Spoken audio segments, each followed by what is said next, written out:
Good afternoon, Tobago. Good afternoon, those who are joining us from further afield. This is the Office of the Chief Secretary, and today we completed our first Tobago Security Council meeting a short while ago, and we are about to engage in a mini town hall with stakeholders from the tourism sector. I stress on the word mini because we are not going to be our usual length of time for our town hall. You know, those town hall meetings we had went in excess of 2 hours. So this, we are looking at perhaps a maximum of about 30 minutes. We are particularly targeting those within the tourism sector because, as you would be aware, we entered a state of emergency recently, and we had some concerns being raised from those in the tourism sector, particularly that you were experiencing cancellations and you were having difficulties in marketing your product because of safety concerns from our international partners, especially from our source markets that have been putting out releases guarding their citizens about their travel and their experience in Tobago and in Trinidad as well. And so today at our Security Council meeting, of course, we discussed in depth what the security situations are at present in Tobago. And of course, you will get an update shortly. But we looked specifically at how do we assist those of you in the tourism sector in ensuring that you are able to keep plying your trade successfully, and that the economy in Tobago, our third largest productive sector, the tourism sector, and our second largest employer on the island, the tourism sector, is not adversely affected by the state of emergency, which is considered needed by the central government at this time. Allow me to recognize Deputy Chief Secretary Dr. Faith Baiswell, who sat in the meeting with us, the Secretary of Tourism, Councillor Dr. I give it a doctorate, but I guess you'll get there soon, but Councillor Tashia Boris, Chief Administrator Denise Toby Kwashi, ACP Subero, who is on my left. We have Senior Superintendent Eli, a Tobago boy, I might add, from Mason Hall. We also have Captain McKenna from the Trinidad and Tobago Regiment, from the Defense Force particularly. We had from the Fire Service here in Tobago, we have Marlon Charles. We also have had present with us Head of CID Tobago, Inspector Mahalia Bacchus, Staff Sergeant Carter, also from the regiment, and we had Sergeant Rowley from the Coast Guard present. And now joining us in this larger conversation, we also had with us, Director at TEMA, Mr. Alan Stewart. Everybody know Mr. Alan Stewart, quite ubiquitous here in Tobago. And we have joining us now for this larger conversation that we are telegraphing to you, so that if you are in the tourism sector and you have concerns, we are seeking to allay your fears through this mini engagement, this mini town hall. We have with us Mr. Ken Jones, who is responsible for security at the Chamber of Commerce, and that's the Tobago Chamber, Mr. Jones. We also have from the Tobago Chamber with responsibility for tourism, Mr. Brendan Gray. And of course, we have from the Chamber, the Chair of the Chamber in Tobago, Mr. Curtis Williams. We have from the Tobago Hotel and Tourism Association, Mrs. Maria Yip John. So she's here from the Tobago Hotel and Tourism Association, and I believe she might have been delegated by Mr. Lord as well. We have from the Tobago Hospitality and Tour Operators, we had Mr. Ted Gregg. We have from our TTAL marketing rep here, Mr. Jason Antoine, so he will bring to bear on the conversation what we might be experiencing right now in terms of challenges marketing the space. And we also have the acting CEO at TTL, Mrs. Sandra or Tony, also present in the room.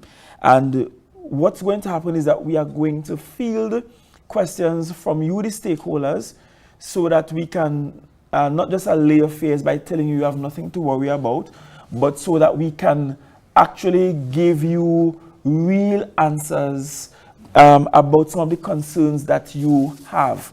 But before we have those questions from you, I wish to first ask the Secretary of Tourism to perhaps just encapsulate for us briefly some of the things that we are seeing in the space, some of the challenges that we have had, and how we are seeking to mitigate against those challenges.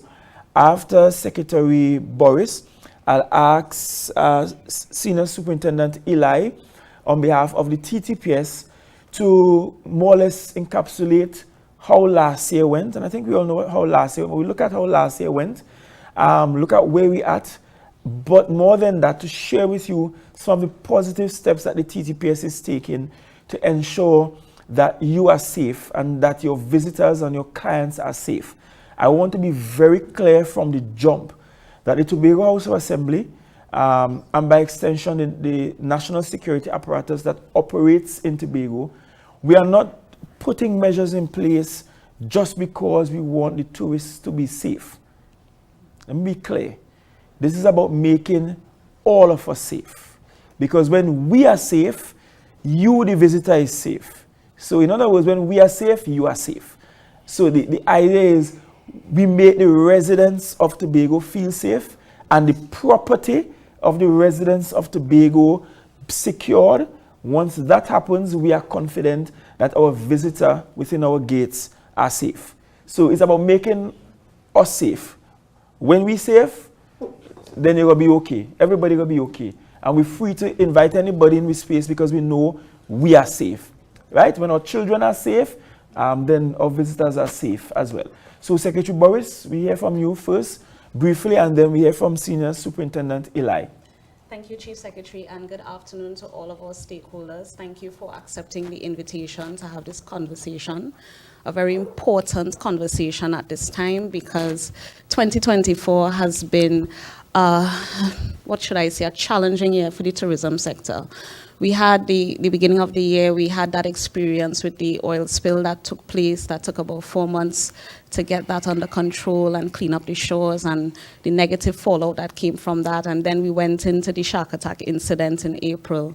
And then we didn't end off the year the way that I wanted to, because we had the state of emergency declared on December 30th of 2024. So Happy New Year, and I hope that the new year certainly turns around for us. Based on the experiences that we have had to institute some mechanisms with respect to tourism crisis management and being able to become very proactive about treating with crisis. Now, nobody anticipated that we would have 3 major incidents in 1 year, but I think that we're at the place where we have already decided that we have to take a very, very strong and proactive approach to how Tobago responds to the reality of what we face, which is the declaration of a state of emergency for Trinidad and Tobago. And also coming on the heels of that, 3 negative travel advisories being issued by the US, UK, and Canada. The reality is that we are part of a twin island nation, and what affects Trinidad affects Tobago. So that even though we have begun communicating with our partners, the fact that Tobago is still safe, still clean, still here for persons to enjoy, still unspoiled, untouched, undiscovered, we have our doors open to all of our visitors to still come and enjoy everything that Tobago has to offer. We know that the reality of what we face is that some persons are going to look at what has been broadcasted so far, see the negative in that, and then there's going to be a fallout. And I understand that there already has been fallout. So that coming on the heels of the announcement of the SOE, we did go out immediately to our partners to say to them, look, Tobago is still, we still have our doors open. There are some things that you should expect as a result of the declaration, but by and large, Tobago still remains a very safe and welcoming destination for our visitors. Coming out of the conversation that we had this morning, understanding that tourism is our largest sector that can be impacted negatively by the presence of a state of emergency declaration. There was a conversation surrounding how we're going to communicate to our visitors, those who are here on island, those who are thinking about coming, and even those who have decided they will not come at this time. How do we get them to still come back, regardless of what is happening in this space? In addition to that, we also discussed the types of interventions that we would have to make at different levels, some of the systems that we have to put in place to ensure that at least we, while the national security apparatus is doing their work with respect to the safety of residents and the citizens of Trinidad and Tobago, that we are also adding an additional layer of care for our visitors. Some of the systems that we have talked about is the institution of a visitor relations unit at the Division of Tourism that is now going to be reactivated because it actually existed a couple years prior, when we had some negative incidents with visitors on our island. And in most recent times, I'm happy to report that we've not had a lot of negative incidents against visitors on the island for a long period of time.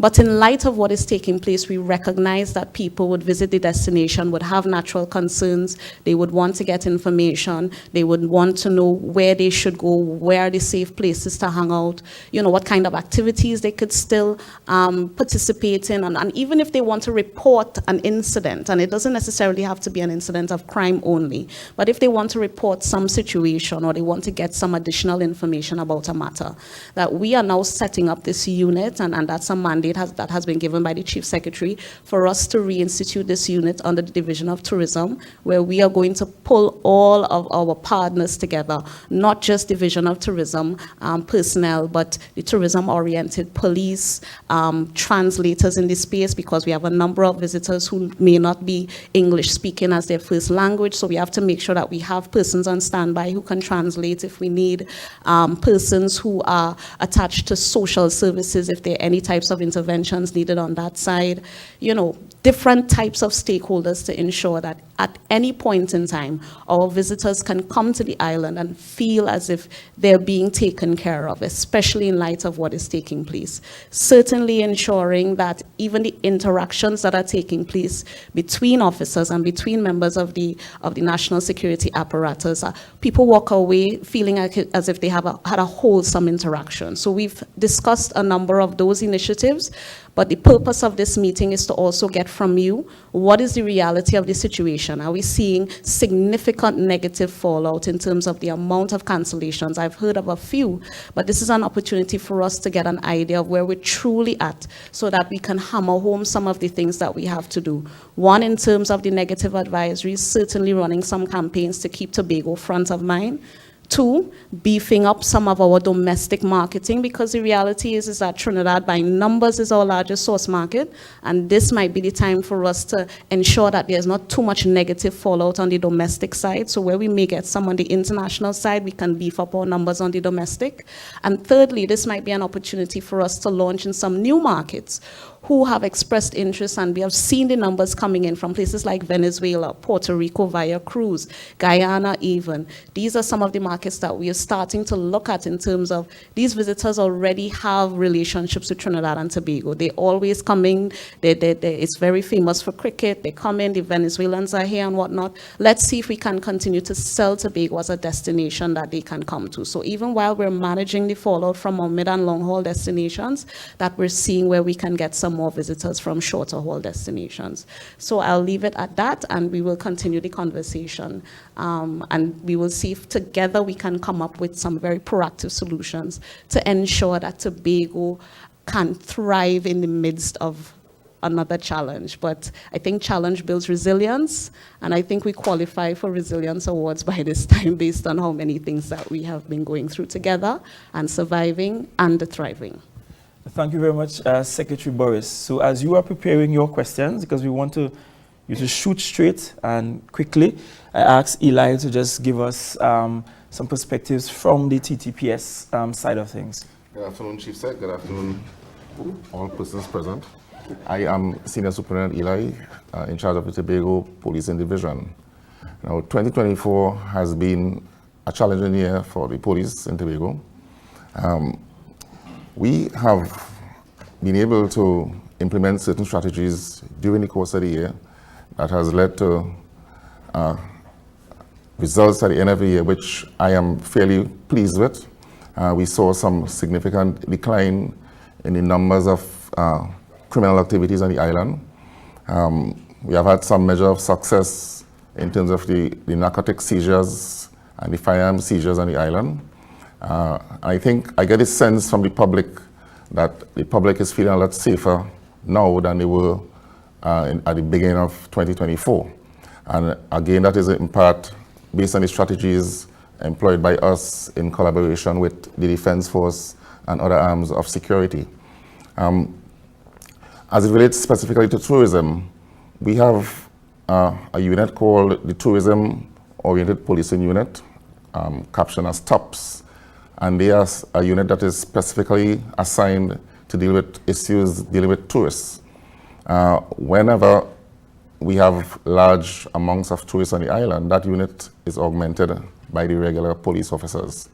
So for the last year, we have not had any reports of attacks on tourists, right? So we had one incident where a villa was broken into.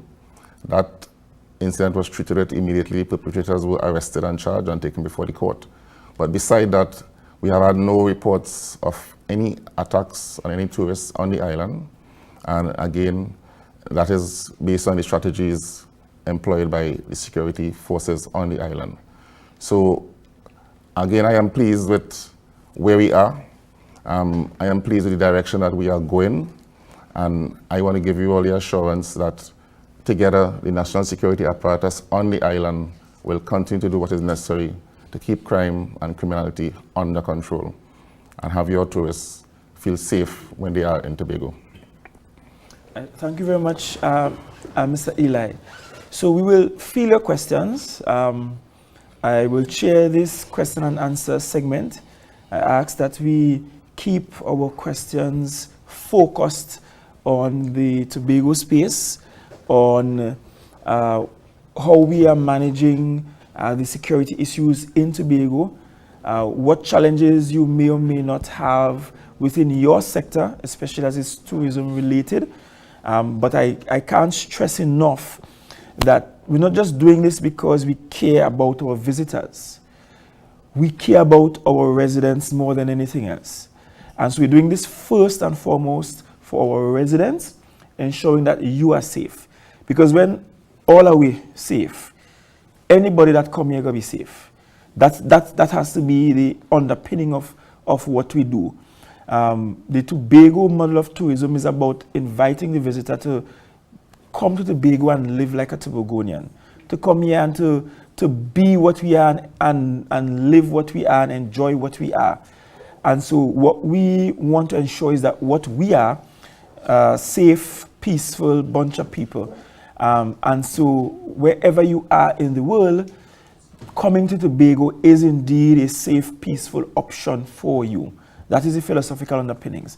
So you just show by raise of hands and we'll have a microphone. So I see Mr. Gray, hand is up first. And so I saw Mr. Gray's hand first. And so we'll tell the lady first. Ladies first, that's correct. So we have Mrs. Maria John first. So you could stand where you stand. Should she stand? Stand where you are. And give your question and perhaps reintroduce yourself to the audience that might be looking on. Well, good afternoon, everyone. Maria Yip-John. I'm the Vice President of the Tobago Hotel and Tourism Association. Very quickly, I would just like to ask, because it's been almost 2 weeks of the SOE, and with all the measures that are being put in place with the TTPS and whatever other security bodies, are we seeing any tangible results in achieving the objectives of the SOE? Well, I'm glad that question is not for me. So, because if I answer that will put me in trouble. So, let me ask either Subero will answer that question, yes. First, let me say who I am. I am Oswin Subero. I am the Assistant Commissioner of Police in charge of the Eastern Division and Tobago. So it's not just the Tobago space. What we have seen in Tobago over our operational period that has taking place from the 30th, we've been able to detain persons. We've been able to charge persons, and we've been able to recover the number one thing that we wanted, firearms. Only on the last day of the year, we recovered 2 firearms. So it's our drive in 2025 to remove as much firearms as possible off the island of Tobago. Firearm and narcotics are the problem in Tobago. And our plan is specific to addressing those issues. We are going hard at those issues, and we expect to see a greater level of peace through that. In relation to the tourist side, we intend to boost the person that we have at TOPS, and we intend to bring in some training so that young officers will have a better idea how to interact with the tourists and to even make it easier for communication. Right? We have the barcode system that we use when the tourists come. So they just take a picture of it and take all the information up that they need for the island is on it. Right? But we have been seeing some success, some we cannot discuss here. But we continue and we look forward to the Parliament making a decision on how long the state of emergency would be in effect. Thank you. Mr. Gray? I have to stand, right? Yes, please. Good afternoon, all, and Happy New Year to all and sundry. How important do you think a camera system throughout the island or in the areas, how important do you think that is in the systems of fighting crime and criminology on the island? Inordinately important. And who would you think responsible for implementing such those things? Right, so the use of cameras on the island as a crime fighting strategy, and not just Tobago.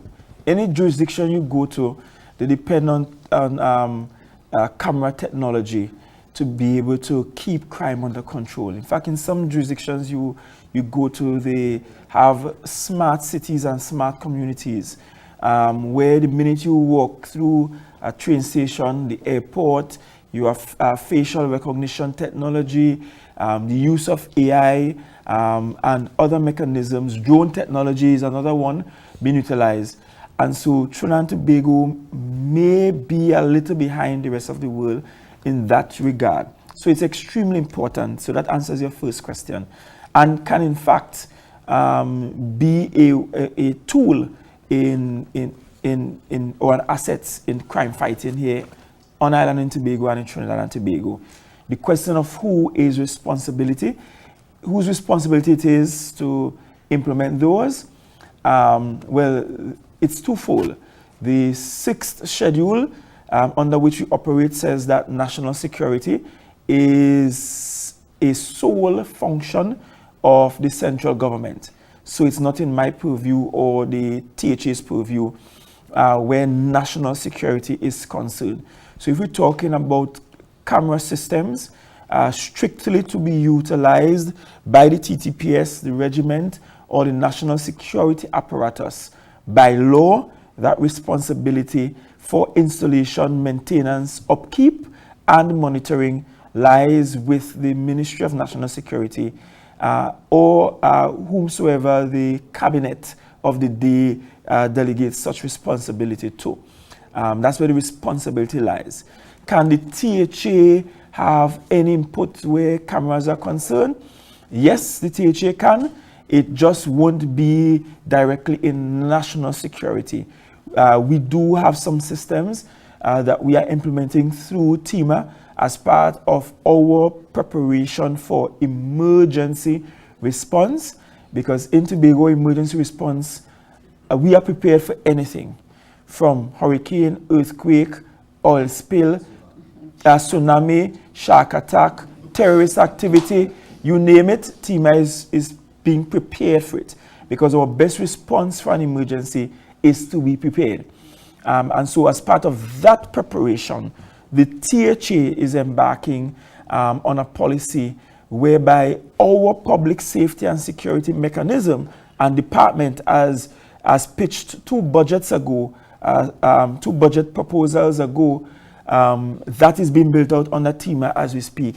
And part of that will include the use of camera technology. So should all things happen well, it will mean that Tobago will benefit from two sides of the coin.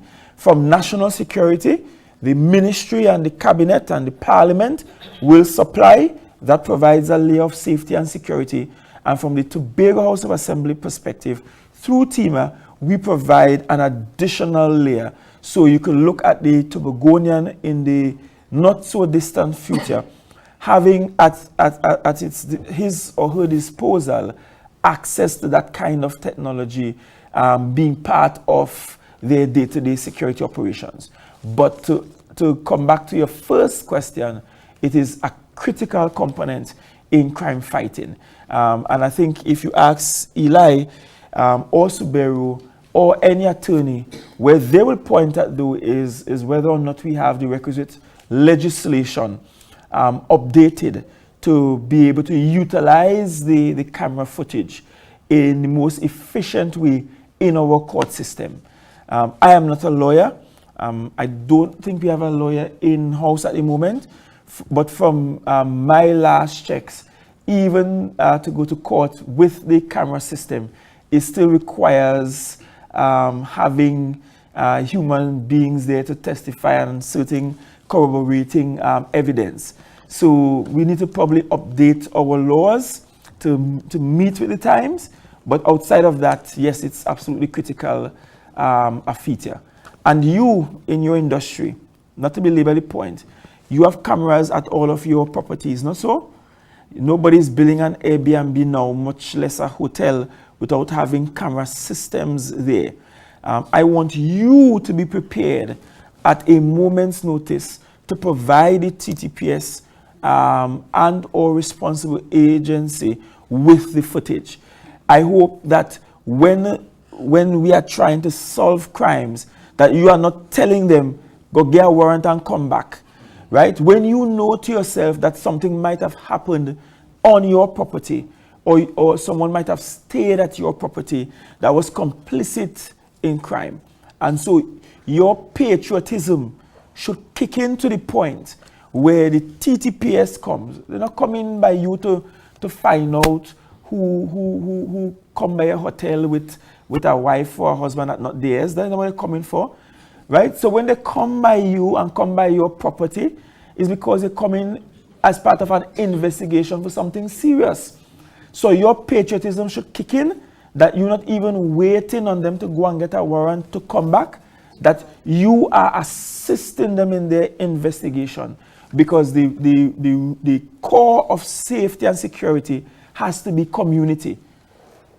They can't be the only ones responsible. The whole community is responsible. You are a crime fighter too. Yes, you might be a hotel manager, you might own a restaurant, you might own a bar, you might be a tour guide, but you are a crime fighter as well. And so the question is, when does that kick in for me?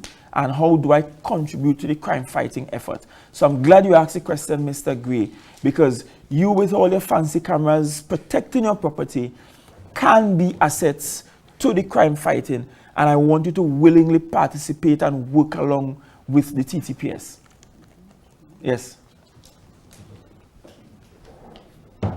Good afternoon, everyone. Curtis Williams, the chairman of the Tobago Division of the Trinidad and Tobago Chamber of Industry and Commerce. My question is that Tobago's first murder was a child, a minor.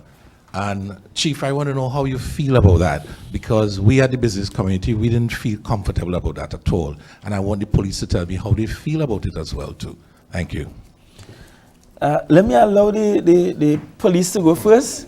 I mean, I could answer the question off the top. I taught for 7 years, and what I saw was a child that could have easily been a student of mine.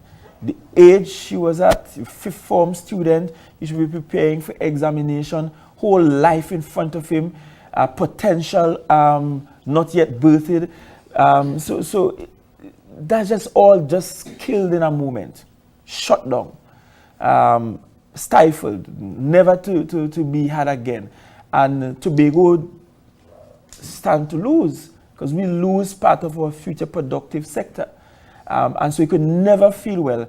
And I got the news of it while I was at church on Sabbath, and I'm sitting in there and I couldn't think about anything else the pastor was saying, because I'm wondering how this young boy got involved. And then on the top of that, by the time I got home, I'm seeing videos that purports to show the young man brandishing guns and throwing up gangs signs and so on, which says to me that we have a problem. But it's an opportunity for me to say quite frankly that here we have a young man for whom we provide free education, free transportation, free meals, free teaching, free access to the examinations. In other Caribbean territories, you have to pay for their CXCs. That is free. We provide free books. We provide free extracurricular activities. We provide free desks, free everything. Free everything. And still a life of crime got to this young man, which negates the position that some in the space makes, that we perhaps need to give more free things, give more, and that will stop the crime. Clearly, the THA could give everything, and we could still end up in this place if people don't take personal responsibility, if parents don't parent, if communities don't guide strictly their youngsters.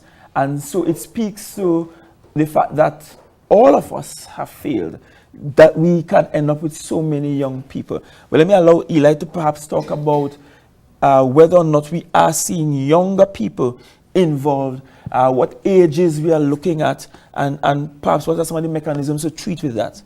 Well, there's a trend, not just in Tobago, but in Trinidad and Tobago, which I can speak of in terms of where we see the gangs targeting or focusing more on young persons. In the Tobago space, we have information of persons as young as 12 years old involved in that sort of activity, right? And this is becoming even more and more popular. The primary age for inclusion in gangs is early teenage, from early teenage until 22, 23, 24, that kind of age group. That's the age group where you get inculcated in the gangs. And it is becoming more and more focused on the younger ages, right? That particular 15-year-old, he wasn't what we will call a squeaky clean young man.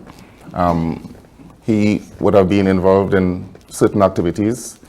I wouldn't want to mention it, but he would have been involved in certain activities, unfortunately. And at that age, a young man is very impressionable.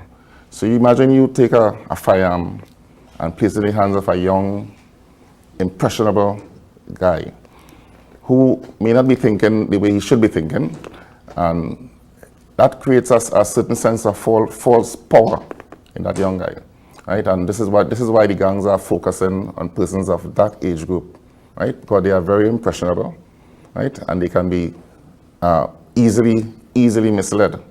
And parenting is important, huh? And I think most of us here are parents. Yes. And you know, they say, you really see your child if you hide and look at them, right? If you hide and look at your child, you may not believe that that is your child, right? So I know a lot of parents are doing what they are supposed to be doing, right? But still, the underworld are getting to our children.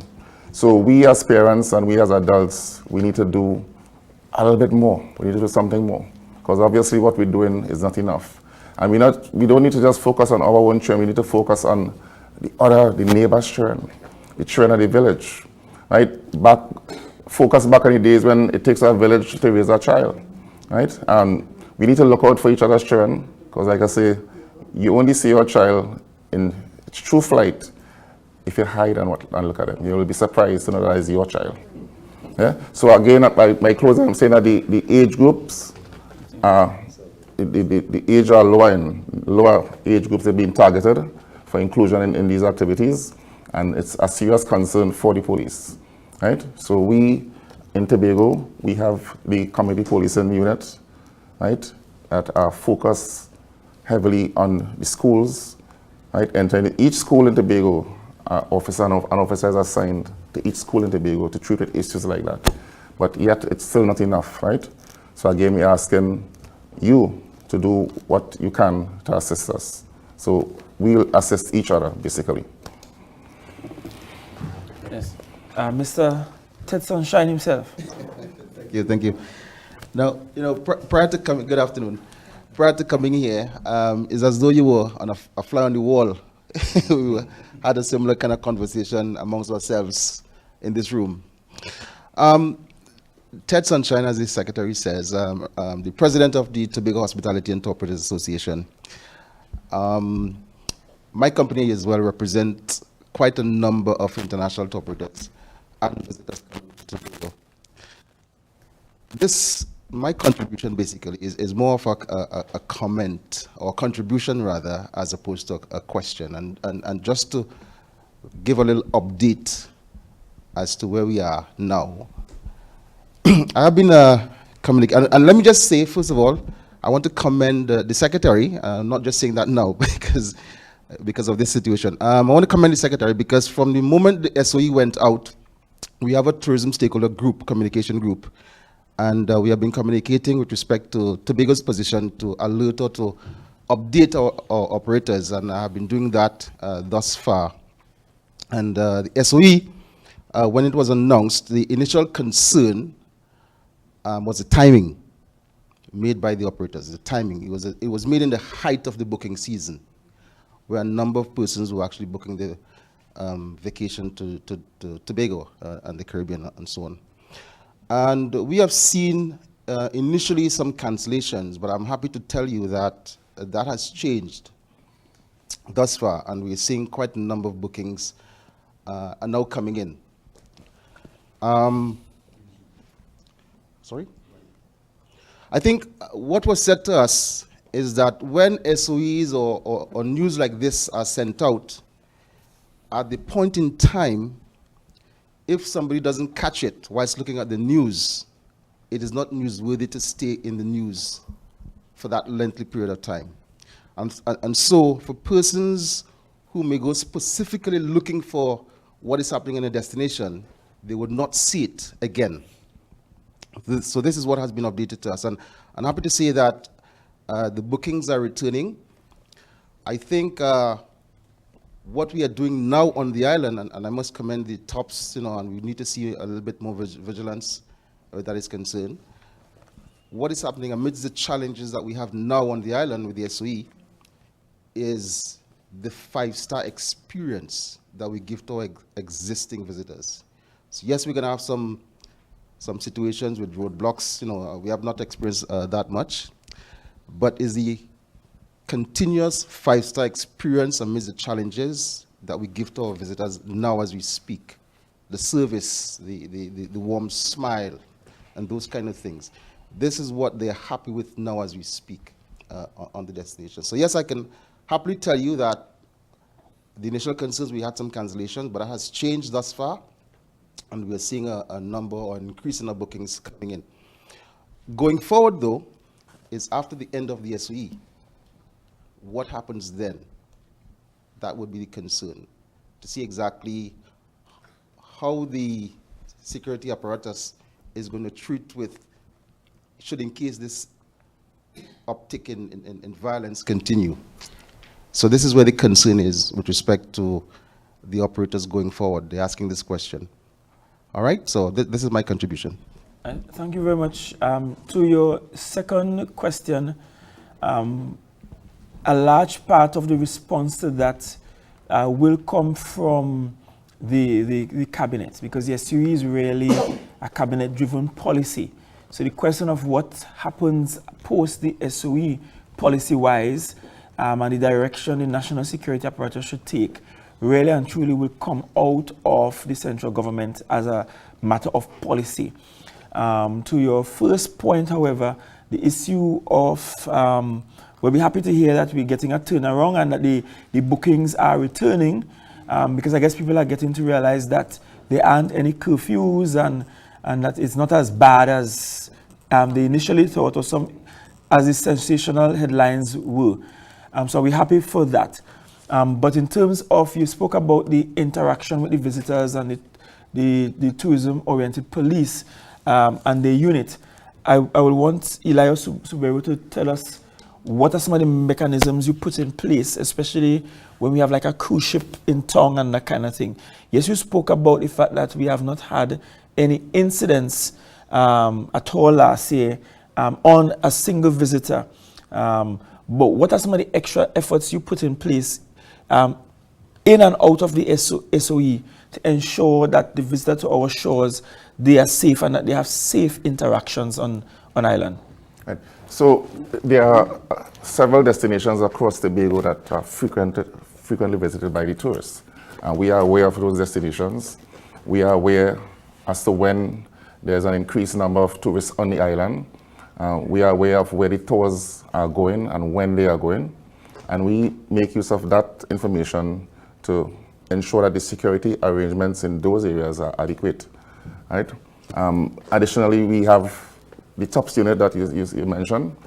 We usually strengthen that unit based on the number of tourists on the island at the time. So you will see the bicycle patrols, and you will see all the other units from the Tobago Police being utilized to augment and strengthen and assist the TOPS in ensuring that the tourists are not targeted. Right? We implemented a barcode system, Mr. Sobera mentioned it earlier, where a tourist is just shown a barcode, he snaps it on his phone, and all his advice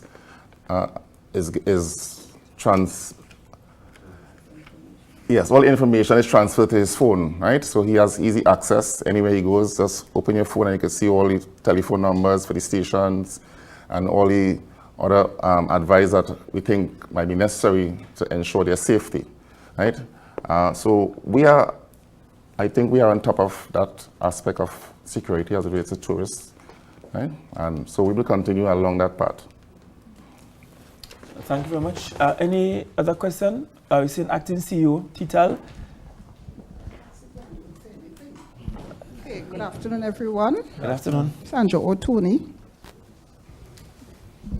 Okay, I want to start by saying that TTAL, or the Tobago Tourism Agency Limited, remains committed to working with our industry stakeholders, both local and international, in terms of during this SOE period and beyond. And to date, we have taken action. We have had apart from the press release, it's a work in progress. We continue to work with our international stakeholders. We continue, updating them. We have some online presence. We have a communication plan in place. And what is critical is the Secretary speaking about working with the TOPS and the other stakeholders. That is something that I know has been around for a long time, but I hope that it could be, there could be an established protocol or policy in the short, medium, and long term in terms of how we go about that. And I'm saying this within the context of recently when we had an issue with the British High Commission. They reached out to me to ask about who to call, that kind of thing. So I know there is that coordination between the hospital person from the hospital. If a tourist comes and something happens, people must be very clear on the protocol in terms of who do we communicate with. So that should be in place. So I really welcome that and hope that, it will be a success. And I think it will be under our secretary here, who I know. We met as recent as Monday, and the entire discussion was in, moving forward within the context of the SOE. Two things I want to ask Mr. Suberu.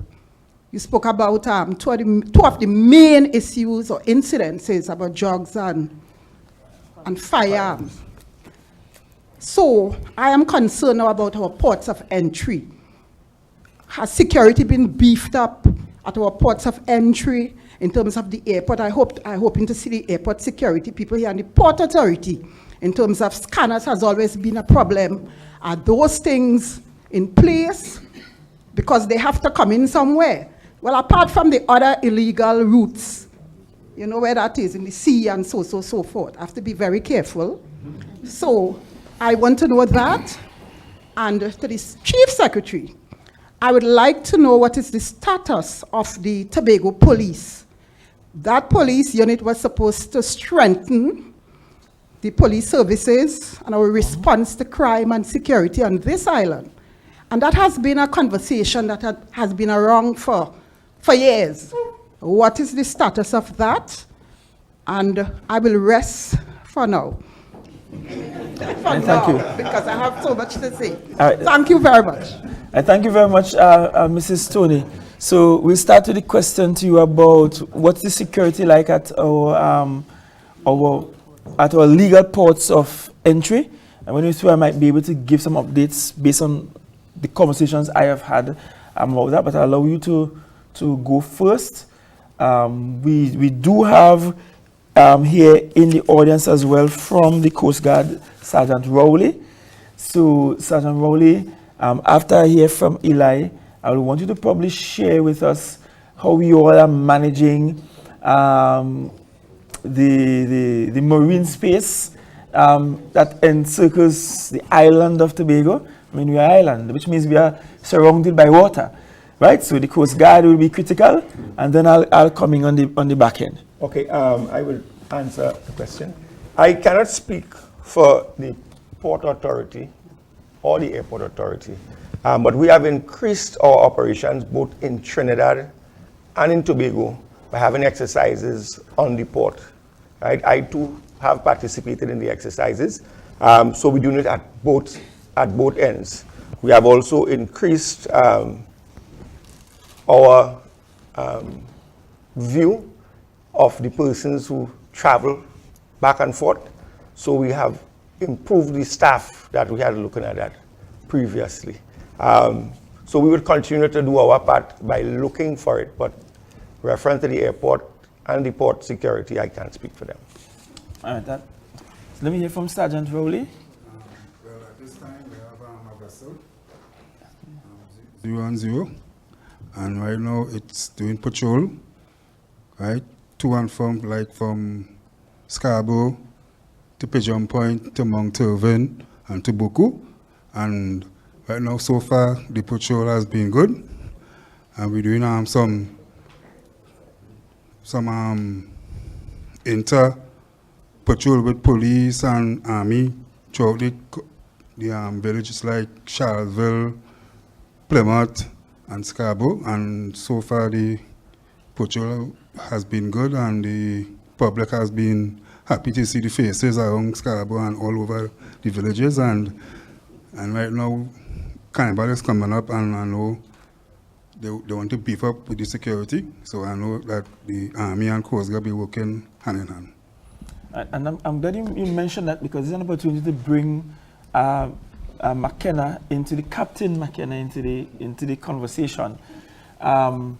The Tobago House of Assembly, at great cost, contrary to the fifth schedule, is in support of the regiment by helping to provide assets, in particular vehicular assets, for your operations. And I know you have been joining the TTPS along with the Coast Guard for joint patrols both east and west of Tobago.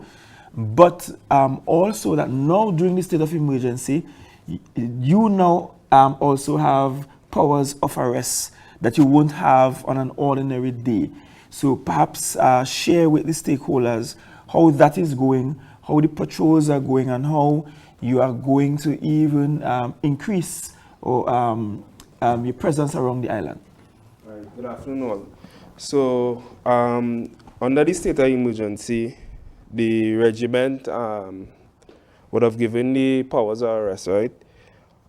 And you will notice that utilizing the asset that was loaned to us or handed over to us by the Tobago House of Assembly, you will see a lot of us visual. You'll see us in areas operating alone. So you will see, like, four-man teams operating through the villages, using swerving lights, that kind of thing, and we will be in support of the TTPS. Additionally, we will do some operations alone in terms of stop and search, and just to show that have our presence in the villages to create that level of safety. So yes, we are operating in terms of in the various villages, and you will see us more, not in support of the TTPS as well as alone, right? So that is basically it right now under the state of emergency.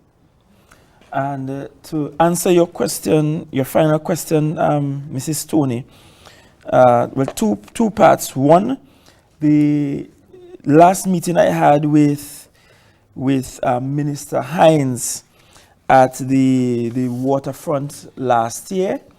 In that meeting, and I attended that meeting, the chief administrator was there, advisor Richards was also there, and so they can bear me witness. The Port Authority indicated that they will advance in their procurement process to get scanners for the port in Scarborough. They indicated at that meeting that they did not have the capacity in terms of space to install the scanner at the port in Port of Spain, so they were going to install the scanner at the port in Scarborough. That meeting, I can't remember the exact date of that meeting, but I'm sure it is more than 6 months since we last had that meeting at the waterfront. And in that meeting was chaired by the then lone Minister of National Security, Minister Hines. They did not have two ministers at the time. We had about 2 PSs in the room, and we had every single arm of national security represented, including the air and sea port. And that's what was told to us. So we could seek an update to see where the port is at, where that is concerned. As a matter of fact, at one time, the THA was in discussions about just acquiring the scanner ourselves. And we realized that there was some pushback. So they said that they're advancing the procurement, so we're waiting on getting that installed in Tobago. The question about the Tobago Police Unit, not a new idea, first mooted by former Chief Secretary Orville London. The Prime Minister is on record last year, which is a rarity, as being in agreement with this Chief Secretary about the usefulness of a Tobago Police Unit. And he is on record as saying that it just requires minor adjustments in law to allow for it, in the same way minor adjustments were made to move us from 12 seats to 15 seats. I think the minor adjustments can be made. But he is on record as saying those legal adjustments are being considered by the cabinet, and it's something that they will want to carry before the parliament. That will be required in order to allow for us to have a localized police force that will augment the strength of the TTPS here on island. What I cannot say from this position is whether or not it is a priority over the few months remaining of this government. So I can't speak to whether or not it's on the legislative agenda between now and whenever the next general election is called. But the Prime Minister is on record last year as being in agreement with the Chief Secretary that that is a useful mechanism which will allow us to use the localized force for what might be the mundane everyday tasks like traffic management and so forth. Even some of the extra duty work at parties and so on, and freeing up the police time for significant intelligent gathering and also for responding. I think you have another question. Let's go ahead.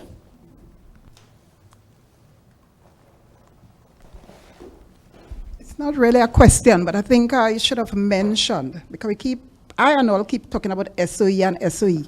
But as recent as Monday, I know the director and his team, marketing team, had meetings with our international reps, communication, AMG, and for communication. And what they have advised is that let us continue focusing, just don't focus on any SOE. Let us continue to focus and market Tobago as a safe place, keep reinforcing safety of our visitors, So keep doing positive, making positive statements. Try to avoid the word SOE. I forget to mention that, and I think it's really important to say that at this forum. Let us just keep the messages positive. But, and I'm going to say this, that in our meeting on Monday, Secretary, that was also the topic about keeping it safe. So instead of saying SOE, because it will just remain, let us just keep it positive. Keep Tobago safe, and I love it. Safety starts with us, and once we are safe, our visitors will be safe. Once we as Tobagonians appreciate the value of tourism, and what it means for us as Tobagonians, then everybody would more or less be on the same page to play their part in ensuring that our local people here are safe and our visitors are even safer. That is my contribution for this afternoon. Thank you very much. Using the term SOE. So enhanced security measures. So we'll just say enhanced security measures. I like that. We have enhanced security measures. That's all. That's all. Mrs. Ortoni, thank you for the comment, because that underscores the need for us to continue to communicate the positive stories coming out of the destination, and the fact that the media plays a very important role. I know that the headlines are focused on the politics of the situation, but the reality is that Tobago has much more to lose maybe than Trinidad coming out of this. And this is the opportunity for the stakeholders to really look at it, because now we have to not just oversell, but over-deliver, because every single visitor who comes across an ad for Tobago or sees us at a trade show, we spend a lot of money, but the money that we spend is a drop in the bucket compared to other destinations. So that one negative report does more damage to our product than any other destination who can simply buy all the free press and buy all the positive publicity to counteract any negative in this space. We now have this job to do in terms of, as I said, overselling and over-delivering on the product. I could tell you that Tuesday I spent the entire day with Mr. Alex Cassidy, who is one of the better known TikTok influencers who goes out there selling Tobago wherever he goes. And we took him to places that he has not visited in all the years that he's been coming to Tobago since he was 6 years old. And he was completely blown away by not just how beautiful the destination is, but how warm and friendly the people are, how accessible it is to sites and attractions. People pay nothing to visit the best of what we have to offer. And these are some of the things that we have to continue to communicate. Certainly, I know we talked about taking the Taste of Tobago show on the road again, because for us, it's about we have to continue to solidify our numbers in the domestic space. We don't want to lose any of our domestic, visitors. We want to make sure that Trinidadians can still come, take a few days from work, come to Tobago, take a load off, go to the beach, enjoy Sunday school, bonfire in Castara, whatever it is, as well as showing our international visitors that, hey, we understand you might be concerned about safety, but we've got you. Tobago is still a love. You will come here, you will still feel as if you're family, you'll still go to the places that you're familiar, you'll still see the same familiar faces. You might just see some handsome men in uniform. Just make sure you have your ID with you, so in case they ask you a question, you could say, well, I'm John Smith, I'm visiting from the UK for 3 weeks, I'm staying at Grafton. But to just ensure that they understand that what is happening in this space is to ensure that the people who live here are safe, and once the people who live here are safe, then our visitors definitely will be very safe. So we will continue to put out all the positive stories about the destination in the space, not just with our local influencer campaign, but utilizing our partners through the Caribbean Tourism Organization and our other international marketing reps to show them that Tobago is still a love, and that we will get through this period, that we will ensure that we will support the Trinidad and Tobago Police Service as well as the other national security stakeholders in there, because there's a lot of work to do. We have to take our communities back, and this is an opportunity for Tobago to reset. When Mr. Williams, you asked the question about how we felt with that news of that young boy being killed, he went to school with my daughter. And when she got the news, she couldn't stop crying. And the thing is that The images that we saw was not that child in school. And a child in school is different to a child on the street. And she was telling me stories that the last time she saw him was the last day of school. And he was telling her, Tati, give me $1, Gail, give me $1. And, you know, and you can't reconcile the image of this little boy with the image of what you see. But they're one and the same. And my question and my concern and my thought sitting in government as a parent is, when did we get this far gone? And what are we doing to pull it back? And it is under these conditions, this situation that we are faced with, this is our opportunity to pull it back. This is the opportunity for us to take charge of our communities again. This is the opportunity for the church to get out of the building and go back to helping to heal the families. This is the opportunity for us to take a look at what is going on in our schools and plan some interventions there. How are we incorporating our community, our village councils and our NGOs and our sporting groups? How are we helping our young people to get more and more involved in positive activity? The role models, the TTPS this weekend, they have invited the Soca Warriors to come and do some clinics this weekend, and I encourage all Tobagonians, if you have not heard of it, the 1996 Soca Warriors will be in Tobago this weekend on Saturday at Shore Park. They'll be doing a coaching clinic for young persons from 3 o'clock in the afternoon, and then at 6 o'clock the Soca Warriors will be playing an exhibition match against members of the Tobago division of the police service, and I encourage everybody to come out with their families. All better with it. All better with the truth. Don't embarrass me. But I mean, it's activities like these and encouraging our families to get together and come out, positive activities. And 3 of the members of the Soca Warriors I found out today are actually serving members of the Trinidad and Tobago Police Service. And we need to put more positive male role models in front of our kids. You know, people like Mr. Alan Stewart, we need to take him into schools and let him give lectures, let him talk about his life. You know, people like Ken Jones, people like Mr. Williams. We want to see the men step up in a very big way to help take back our communities, because where the family is failing, we need to ensure that we have positive male role models that are emerging in this time to also help combat what we're experiencing. Excellent. So I think we have a final question from Mr. Sunshine. Yeah, just quickly. What position you're playing ASP? Goalie? Goalkeeper? Is it goalie? Or right off? Or right off? Or left off? Or right off, yeah. Yeah, I'm sure that in spite of all of this, I said before, is the five-star experience amidst the challenges that we have to continue to give.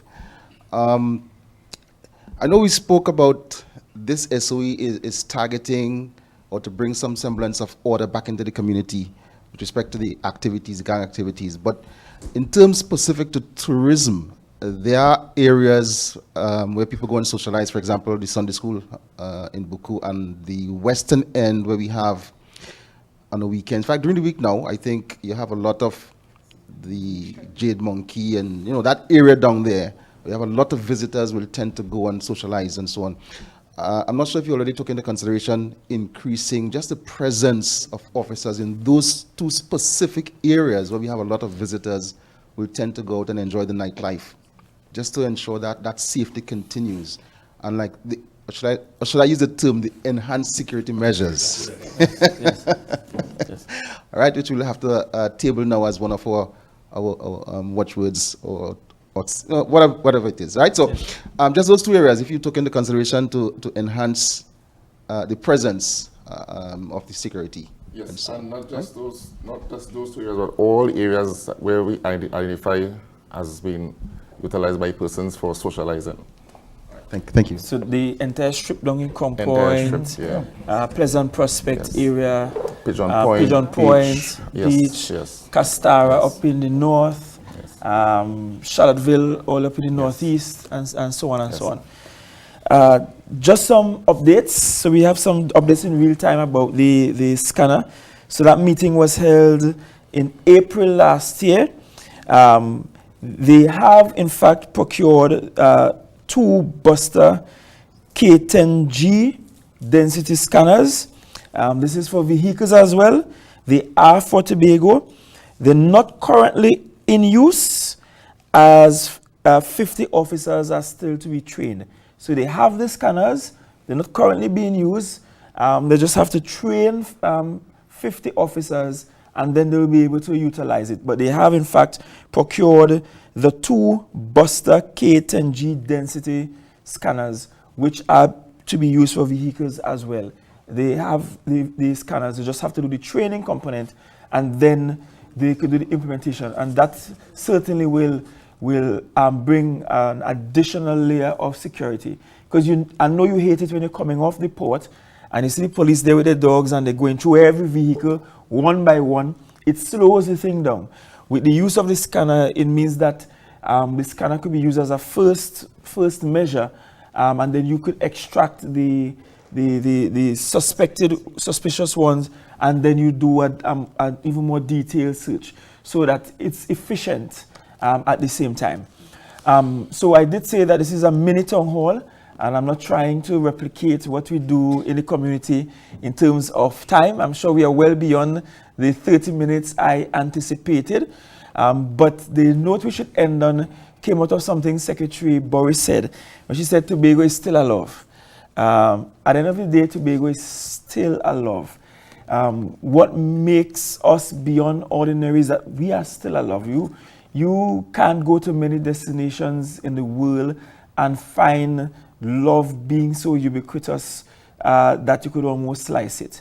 Tobago is still alive. You can't go to many destinations in the world where you could just randomly walk into somebody's home on a Sunday, as you did last Sunday in Pembroke, as you will do next Sunday in Palatovere, and be a complete stranger, eat from the pot and still get something to tote home. Tobago is still alive. And we should not give that up for a minority that seeks hatred instead of love. From my own perspective and personal perspective, love always wins. Even in the dark moments that it looks as if hatred and violence will win, love will always eventually win at the end of the day. And Tobago, being a significantly large Christian community, must have an appreciation for that, because there was a time that the world thought that sin and evil will win. They just could not find the Messiah. And think of all of those people who came before the Messiah. We're coming out of Christmas. All them people who came before the Messiah hoping to see this Messiah died without seeing the Messiah face to face. All the Noahs and the Abrahams and so on died never seeing the Messiah. But eventually love was birthed and love won. So love will win. So Tobago is still alive. We're not giving that up. We're holding on to that for dear life. We assure you in the tourism sector that Tobago, being the island of love, will win.